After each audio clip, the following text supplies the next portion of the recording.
3, 2, 1. Alors, je retourne dans l'espace Drive.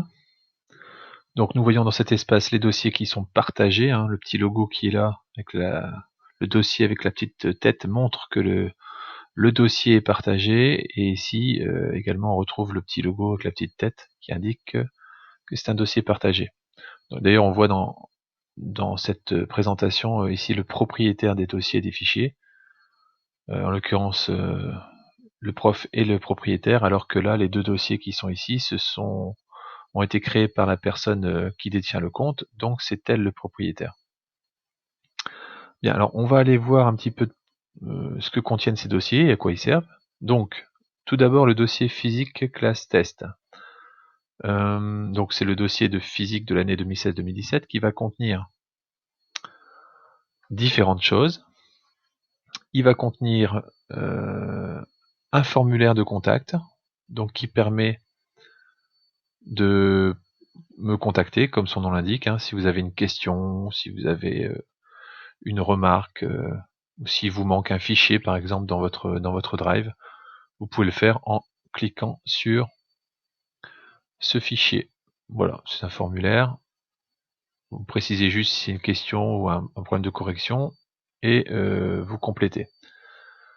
Ensuite, qu'est-ce qu'on a? On a un plan de travail. Le plan de travail,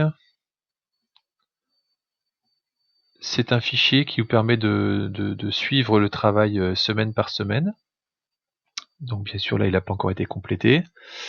Il permet également, donc il permet de voir ce qu'on fait durant les séances, durant les TP, il permet de voir également les différentes capsules qui sont à préparer. Nous avons un onglet blousomètre qui permet de savoir s'il faut ramener sa blouse ou s'il ne faut pas ramener sa blouse lors des séances de TP. Donc ça sera complété au fur et à mesure. Donc ça, c'est les deux premiers fichiers. Ensuite, nous avons un dossier qui s'appelle activité. Dans ce dossier activité, vous allez retrouver toutes les activités chapitre par chapitre qui ont été faites en classe. Donc, si je double-clique, voilà. Donc là, ici, le dossier contient des sous-dossiers par chapitre. D'accord. Et dans chaque dossier, on retrouvera les fichiers qui ont été utilisés lors des séances de classe, ainsi que les corrections des différentes activités. Donc on pourra s'y référer aux corrections après que le travail en classe a été fait. Donc ça permet de compléter une activité qui n'aurait pas été terminée, ou ça permet d'avoir un modèle de correction donné par le prof.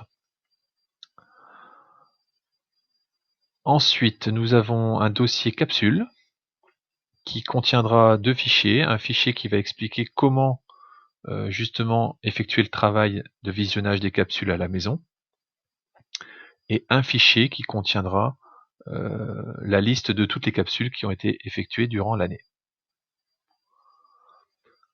Et enfin un dossier compétences qui explique le principe de l'évaluation par compétences. Donc ici il y a un fichier qui explique quelles sont les compétences en sciences physiques et comment elles sont évaluées au cours de l'année. Ce fichier fait référence à des outils, des convertisseurs, compétences notes, et à des critères de réussite. Je rentre pas dans le détail pour l'instant, mais tout est expliqué dans le fichier doc. Voilà.